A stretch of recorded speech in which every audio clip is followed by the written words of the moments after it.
Shalom, Most High in Christ bless. Welcome to another edition of 15 Minutes with the Captains. Today you got Captain Emmanuel of IUIC Arkansas, and the topic is eyes full of adultery. All right, adultery is a sin that's been plaguing the nation of Israel for thousands of years. All right, today we're going to deal with it at the root cause. Let's open up with Exodus chapter 20 and verse 14. The book of Exodus, chapter 20 and verse 14. Come on. Thou shalt not commit adultery. So that's the cut and dry commandment. Thou shalt not commit adultery. All right, let's go to Leviticus chapter 20 and verse 10. So the Bible is going to define what adultery is and is going to let you know the form of judgments for that sin. Now remember, Romans 15 and 4 says the things written aforetime was written for our learning. We understand that under the new covenant, bloodshed for sins is not permitted by the hands of man. However, these laws and these judgments under the old covenant teach you what sins are deemed worthy of death, and adultery is one of them. Let's read that. The book of Leviticus, chapter 20 and verse 10. Come on. And the man that committed adultery with another man's wife, even he that committed adultery with his neighbor's wife, the adulterer and the adulteress shall surely be put to death. So adultery is when you break the covenant of marriage, right? And you sleep with another person's spouse. God said the man and the woman committing the act are to be put to death. Was that it? Yes, sir. All right. So from there, let's go to Matthew chapter 5 and verse 27. So it's established under the old covenant for this sin, you were put to death. All right, let's go to Christ now. Let's read that. The book of Matthew, chapter 5, verse 27. Ye have heard that it was said by them of old time, thou shalt not commit adultery. That's what we read in Exodus. That's what we read in Leviticus. Go ahead. But I say unto you, that whosoever looketh on a woman to lust after her. So Christ, the thing that Christ was prophesied to do in the book of Isaiah was to come and magnify the law, right? Because Moses gave the law, and guess what? He said death will be the penalty, but that did not stop Israel from committing adultery. When you read Hosea chapter 4, that was one of the controversies that God had with the children of Israel. We steadily committed adultery. So Christ came to magnify the law. I know y'all heard in former times not to do the physical act, but listen to what I got to say. Go ahead. That whosoever looketh on a woman to lust after her. Christ said, whosoever looketh upon a woman to lust after her. Go ahead. Hath committed adultery with her already in his heart. Because that's where the sin starts. That's the root issue. That's the root cause. You not being able to control your eyes, which formulates a lust within your spirit and kindles a fire in you to commit the act. All right, now watch this, verse 29. Verse 29. And if thy right eye offend thee, pluck it out. So it's not talking about literally. Christ don't want you to walk around like Slick Rick, right? But what he's saying is, if your eye causes you to lust after your neighbor's wife, you need to do what you got to do to dead the lust before it gets to the physical act. You need to mortify the lust. Stop looking on other men's wives to lust after them. Go ahead. And cast it from thee. Read. For it is profitable for thee that one of thy members should perish. It's profitable for you that you stop getting your daily view of this sister, right? Your daily little Instagram stalking. You understand? It's better for you to stop doing that. Go ahead. And not that thy whole body should be cast into hell. Then for you to remain in that lust, and you let those evil thoughts lodge inside of you, and it builds the fantasies and things of that nature to where you eventually pursue the physical act. And then guess what? Now you are in the boat of an adulterer, and he said no adulterers will have any inheritance of the kingdom of heaven. You understand? So it's better for you to dead it at the lust aspect, right? Because we understand that lust is a pleasurable thing. It's pleasurable to look at an attractive woman, whether or not she belongs to you or not, right? But it's evil, it's wicked, and we got to mortify that thing if we do not want to be cast into the lake of fire. Finish that out. And if thy right hand offend thee, cut it off. That's it. That's all I want on that. So from there, go to James chapter 1. James said the same thing. Now, this is in general dealing with all sin, right?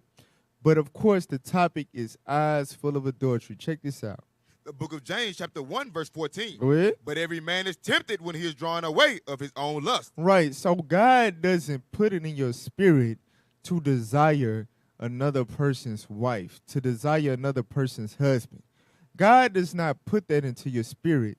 There's something that you're dealing with in your flesh that you have inside of you that you have to use the word of God to deal with, right?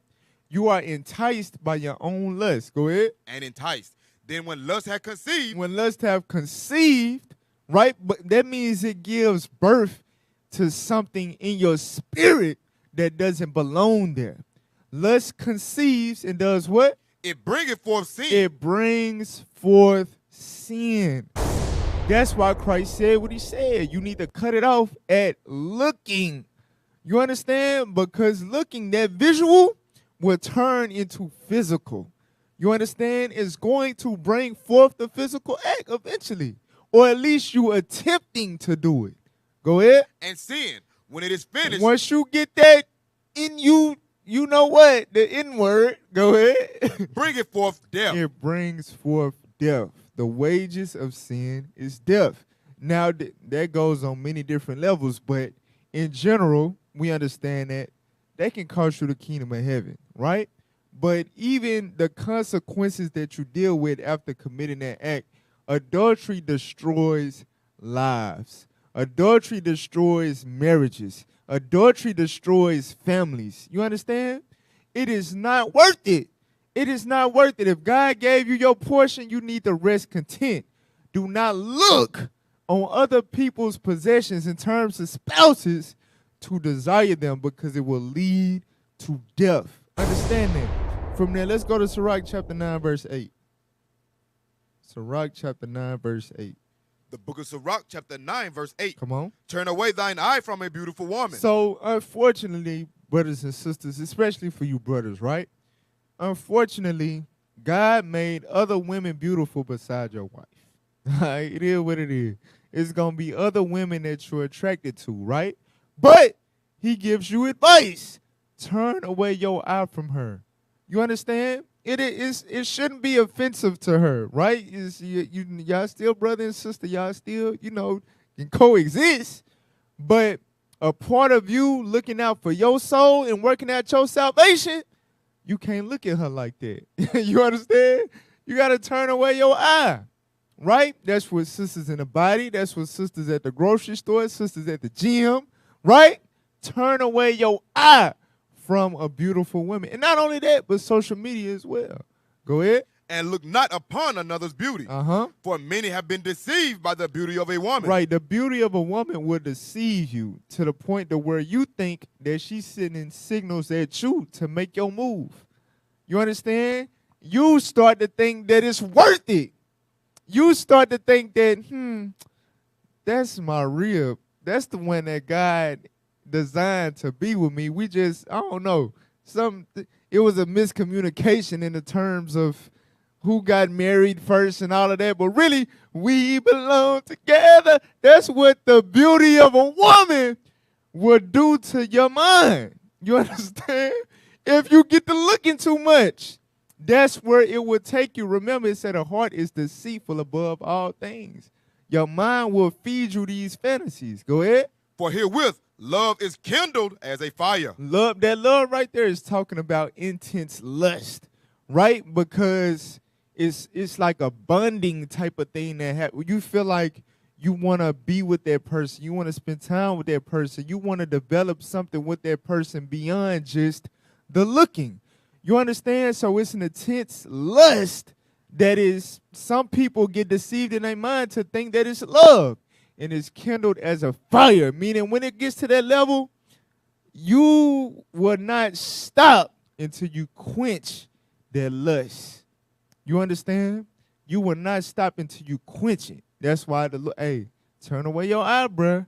I'm telling you, because you're gonna ignite a flame that only a physical act worthy of death will be able to put out. Go ahead. Verse 9, sit not at all with another man's wife. So don't sit at all with another man's wife, right? And it's going to get descriptive in this scenario. Go ahead. Nor sit down with her in thine arms. So think about it, right? this is another man's wife. And through you looking on her to lust after her, you admiring her beauty, now you want to spend private time with her, right? You want to sit with her alone. And you want to make physical contact. Now you want to hug. You know what I'm saying? She gets to sit with you in your arms, right? Go ahead. And spend not thy money with her at the wine. And now y'all drink, now y'all sipping together. That is a recipe for disaster, brothers. Think about it. Think about the term for strong drink, right? Wine and spirits. We know when we with our wives and we want to have a romantic night, what do we do to you know what I'm saying, to get things going? We sip. It's something about that strong that make you strong. You know what I'm saying? So now imagine this, you doing this with another man's wife. You going the hell off. Go ahead. Lest thine heart incline unto her. Lest thou what? Heart incline unto her. Lest your heart inclines unto her. Now, the same type of affinities that you have for your wife, you're starting to develop with her. Now you want a good morning text her. Now you worried about how was her day at work. You know what I'm saying? Y'all developing a bond that's only appropriate for a husband and a wife. And you start to desire her over your wife. Go ahead. And so through thy desire, thou fall into destruction. Through your lust, you will fall into your destruction. Why? Because lust, when it is conceived, bringeth forth sin, and sin, when it is finished, bringeth forth death. From there, go to Sirach chapter 41. So we got to use these scriptures to assist us in our fear of the Lord, to govern our decision-making in the things that we do, knowing what's wrong and what's right. All right, Sirach 41, verse 17. The book of Sirach, chapter 41, verse 17. Go ahead. Be ashamed of whoredom before father and mother. So in Sirach 41, starting in verse 17, is given a list of things to be ashamed of, right? Read verse 21. Verse 21. Come on. And to turn away thy face from thy kinsmen. So you ought to be ashamed of that. Go ahead. Or to take away a portion or a gift. You ought to be ashamed of that. Go ahead. Or to gaze upon another man's wife. To do what? Or to gaze upon another man's wife. To gaze upon another man's wife. There's something to be ashamed of, brothers. Think about it. I know brothers be getting away or think they getting away with it, right? They be finding little slick ways to do it when ain't nobody looking, ain't nobody caught them. Right? Or especially now with social media, you could just go to a room and turn the lights off and lock the door and just stalk the hell out of brother wife page, right? But the Lord got his way of revealing stuff. You understand? That's why we must fear the Lord. Just think about how embarrassing it would be if you were in the midst of gazing on another man's wife in the presence of the brethren. And a brother pointed you out. He looking at you, you over there like, at a brother wife, and he looking at you and looking at what you looking at, and hey, bro, you had the damn spirit. That's another, just imagine a humiliation. You understand? But the problem is when we by ourselves or when we think we slick and ain't nobody seeing us, we do these things that we ought to be ashamed of. The Lord said, listen, I'm always watching. I'm always looking. You ought to be ashamed to gaze on another man's wife. You understand? Let's get some examples of this. Let's go to Susanna chapter 1, and let's start at verse 7. So you can read the history on your own. It's a lot of stuff in this, right? But we're going to get to the meat. Just to catch everybody up, these are two elders, you understand, that was over our people, right? And they had a relationship with this brother to where they would be at his house often. And this brother had a beautiful wife named Susanna. So let's read that, verse 7. The history of Susanna, verse 7. Now when the people departed away at noon, Susanna went into her husband's garden to walk. Read. And the two elders saw her going in every day and walking, so that their lust was inflamed toward her. So they were looking upon this woman, gazing upon her beauty. You understand? And their lust was inflamed toward her. That's what we read in Sirach chapter 9 when it says your love will be kindled as a fire. This is really talking about lust right? But the flame that it causes inside of you gives you the same passions towards this woman only because of her beauty as love would. You understand? So their lust was inflamed toward her. Go ahead. And they perverted their own mind. They did what? Perverted their own mind. You will lose your damn mind. That's why Christ magnified that love. Just saying don't do it. The physical act is not enough. I got to tell y'all, listen, don't look after her to lust in your heart. That's why people still commit it, even though it's there with the judgment written. They still do it because they skip that step. Do not lust after her in your heart, because when you do, your mind gets perverted. You understand? You start to think things that you wouldn't think when you was in your right mind. Go ahead. And turned away their eyes, that they might not look unto heaven. That they might not what? Look unto heaven, nor remember just judgment. So all the precepts that you know go out the window. Remember, these is elders. They was teaching the people, thou shalt not commit adultery. They was instructing people the laws of God. And here they find themselves perverting judgment, not even acknowledging the Lord. You understand? Forgetting all the just judgments that they were in charge of passing. You understand? Go ahead. And albeit they both were wounded with her love. They was what? Wounded with her love. Uh-huh. Yet durst not one show another his grief. But they were trying to hold that thing in. Go ahead. For they were ashamed to declare their lust. And that's the thing right there, brothers. You understand? We got to learn to be honest with ourselves. James 5:16 says, confess your faults one to another, so that a righteous man can pray for you, and the prayer of a righteous man avails much. Meaning the Lord will send angels to minister unto you and to help you overcome this lust, this demon. But too often we scared to admit or declare when we battling with that demon. We don't want to let nobody know that we battling with lusting. You understand? And that can result in what we're reading right now. They were ashamed to declare their lust. Go ahead. That they desired to have to do with her. Uh-huh. Yet they watched diligently from day to see her. So with you not declaring that lust and getting somebody that knows your issue and helps with your issue and able to hold you accountable and know what to watch out for you, you understand? When you don't have that, guess what? You're going to continue in your lust. You're not going to stop doing what you know you ain't supposed to be doing because nobody knows to help you or to look out for you. Go ahead. And the one said to the other, let us now go home, for it is dinner time. Right. So both of them are departing, right? But they have their own little personal route that they take to spin the block and get their view of Susanna. You understand? And little do they know tonight, their routes are going to intersect. Go ahead. So when they were going out, they parted the one from the other, and turning back again, they came to the same place. And after that, they had asked one another the cause. So their routes intersected, and they're like, damn, bro, what you doing back here? What you doing back here? You understand? Now it's coming out. Go ahead. They acknowledged their lust. They did what? They acknowledged their lust. Bro, I ain't even gonna lie.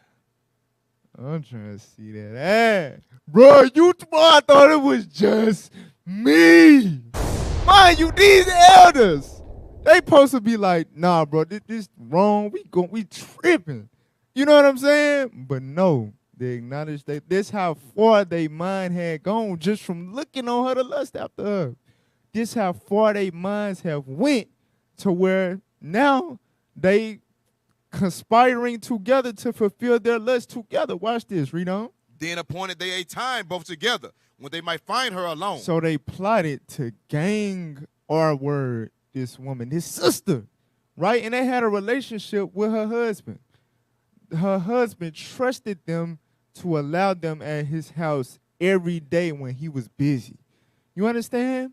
And the lust was so strong in them that they not only desired and plotted to run a train on this brother wife, but they betraying this brother. You understand? And that's what a lot of people don't understand about adultery. It's a double-edged sword. You not only defiling a woman, defiling a brother wife, but you stabbing your brother in the back. You doing something very disloyal. You understand?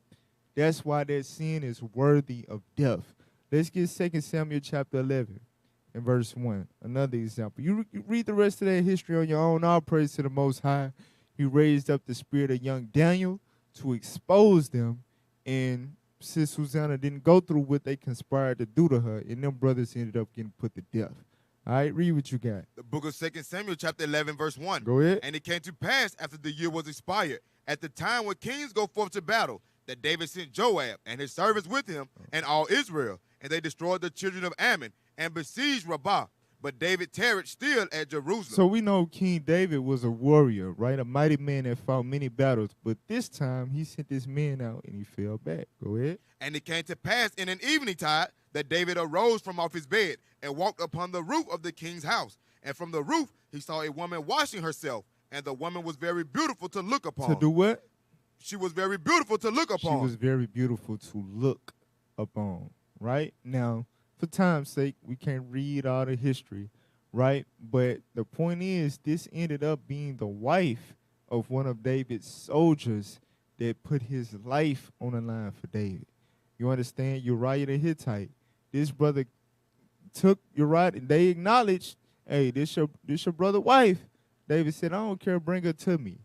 Went in unto her, meaning laid with her, got her pregnant, and conspired for Uriah to come back from war, get full of that drink, and go have sex with his wife so he can end up raising a child that only him and the woman would know would not be his. That's some evil stuff right there. But remember what we read in Susanna, that's what lust will do. It'll pervert your mind. You not looking unto heaven. You not remembering just judgments. You understand? And Uriah, he wouldn't bend, he wouldn't fold. He was drinking a drink and wouldn't go nowhere. He wouldn't go to lay down with his wife because he wanted to abide with his fellow soldiers. You understand? So what did David have to do? He ended up getting his own brother killed in an effort to conceal his adultery. You understand? Now watch this. Go to chapter 12 and verse 7. The book of 2 Samuel, chapter 12 and verse 7. Go ahead. And Nathan said to David, Thou art the man. Thus saith the Lord God of Israel, I anointed thee king over Israel, and I delivered thee out of the hand of Saul. And I gave thee thy master's house and thy master's wives into thy bosom, and gave thee the house of Israel and of Judah. And if that had been too little, I would moreover have given unto thee such and such things. I want y'all to see how much the Lord loved David. The Lord said, listen, if the wives you already got wasn't enough for you, all you had to do was ask, and I would have granted you another beautiful, you know what I'm saying? Whatever you wanted, I would have gave to you, David. This is how much the Lord loved him. But this goes to show that lust, you desiring another man's wife, this is what it will do to you. You won't rest content with what you have or what you're able to get and try to take somebody else's position. Go ahead. Wherefore hast thou despised the commandment of the Lord? Thou shalt not commit adultery. David despised that. Go ahead. To do evil in his sight. Thou hast killed Uriah the Hittite with the sword. Killed his own brother. Go ahead. And hast taken his wife to be thy wife. And took his wife in the process. Go ahead. And hast slain him with the sword of the children of Ammon. And he used the heathen to put this brother to death. Set him at the forefront of the hottest battle for the heathen to kill him. That's some low down, dirty stuff. Go ahead. Now therefore the sword shall never depart from thine house. Right. Because thou hast despised me and hast taken the wife of Uriah the Hittite to be thy wife. Right. So the Lord pronounced judgment against David. Right. The sword wouldn't depart from his house. Meaning his children, right, what happened unto them, it was a lot of death. His daughter got defiled by his own son. You understand? And much more evil. Right. All starting with him looking on this man's wife to lust after her. That's where it all started. With not turning away his eye from that beautiful woman. It got him this. Go ahead. Thus saith the Lord, Behold, I will raise up evil against thee out of thine own house, and I will take thy wives before thine eyes, and give them unto thy neighbor, and he shall lie with thy wives in the sight of this son. So the Lord didn't even tell him specifically who would be doing this. He just said your neighbor, right? But this person would be his own flesh and blood son. His son would seek his life to kill him and sleep with his concubines in front of the whole nation. That's, hey, go ahead. For thou didst it secretly. You did this thing secretly. You laid with Uriah the Hittite wife secretly. Go ahead. But I will do this thing before all Israel and before the sun. But your son gonna smash your concubines in front of everybody. You understand? And that be the thing. A lot of brothers, when they dealing with this lust, this demon, and they get to conspiring how to commit these things, them be the brothers who cannot take what they dish out. Right? They don't want nobody looking at their wife, plotting how to get their wife. You understand? They want their cake. They want to have their cake and eat it too, if that's the proper phrase. They want to retain their wife and nobody lay hands on her and still get the other man's wife. Hey, guys, guess what? You want to lay with his wife secretly? I'm going to have your wives laid with openly. Watch this. Job chapter 31 and verse 1. The book of Job chapter 31 verse 1. Go ahead. I made a covenant with mine eyes. Why then should I think upon a maid? Right. So Job gave some wise counsel, just like Christ, just like Jesus, the son of Sirach. Turn away your eye from a beautiful woman. Make a covenant with your eyes so you looking upon that woman doesn't turn into thoughts, doesn't turn into fantasies, doesn't turn into a plan to execute adultery. Job said, I'm going to make a covenant with my eyes. I ain't going to gaze on another man's wife. Go ahead. For what portion of God is there from above, and what inheritance of the Almighty from on high? So what portion will a person receive for doing such a thing? Jump down to verse 9. Verse 9. If mine heart have been deceived by a woman, or if I have laid wait at my neighbor's door. Because that's what you do, right? You waiting for their brother to go to war. You waiting for their brother to leave the house and go to work. You understand? You waiting for their brother to leave and be away long enough for you to go in there and get your rocks off. You understand? Read on. Then let my wife grind unto another. Job said, if that evil spirit get on me to do that, then let somebody do my wife the same way. Let my wife grind unto another. Go ahead. And let others bow down upon her. And let another man and let other men beat her walls down. You understand? Because Job understands just judgment. I can't do something like that and not expect it to be done unto me, not expect some type of recompense. You understand? Read on. For this is an heinous crime. A what? This is an heinous crime. A heinous crime. Go ahead. Yea, it is an iniquity to be punished by the judges. A judgment worthy of death. Starting with the what? The eyes. That's why he said, I made a covenant with my eyes. Because that's where it starts, and that's where it will lead to death, destruction of lives. You understand? So from that last scripture, 2 Peter chapter 2. Oh, my bad. Read verse 12. I'm sorry. Read verse 12. This goes with everything we read thus far. Read verse 12 in Job 31. The book of Job 31, verse 12. For it is a fire that consumeth to destruction. It is a fire. You look it up on a woman to lust after her, ignites a flame within you of lust that can only be quenched by the physical act. You understand? It is a fire that consumeth to destruction. Go ahead. And would root out all mine increase. It will root out all your increase. Everything you work so hard for and labor for in your life, right, in this truth, and etc., you will blot all of that out over a piece of booty that don't belong to you. Last scripture, 2 Peter chapter 2, verse 14. The book of 2 Peter chapter 2, verse 14. Go ahead. Having eyes full of adultery. Having what? Eyes full of adultery. Having eyes full of adultery. And this is talking about men that end up going off and turning their back on this truth. You understand? That's how far it can cause you to go astray. These type of men have eyes full of adultery. Go ahead. And that cannot cease from sin. They cannot what? Cease from sin. They cannot cease from sin, because you got to think, you do a sin that major, that worthy of death. Just imagine what all else you would do. You understand? It would set off a chain reaction of all manner of abomination to where you would not be able to stop. You think you're going to dabble in that cookie jar and not go back once you do it? You see what I'm saying? You would not be able to cease from that. Go ahead. Beguiling unstable souls, and heart that have exercised with covetous practices. Covetous practice, desiring others' possessions, including their spouses. Go ahead. Cursed children. Cursed children. Children marked for judgment. You understand? So, Lord's willing, Israel, we take heed to this, especially as men. Let's make a covenant with our eyes.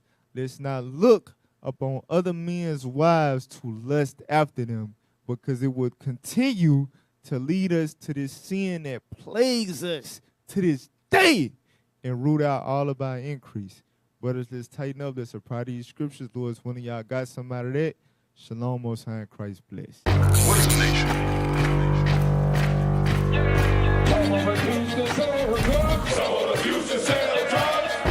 Nation is men leading by example.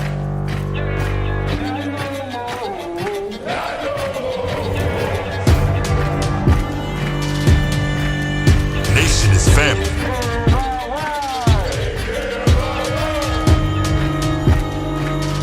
Nation is community. Nation is children with role models.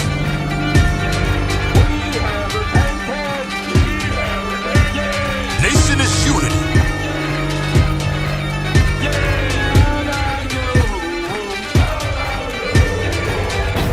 Nation is you. And finally, my brethren, be strong in the Lord. His word, His word, His word, His word.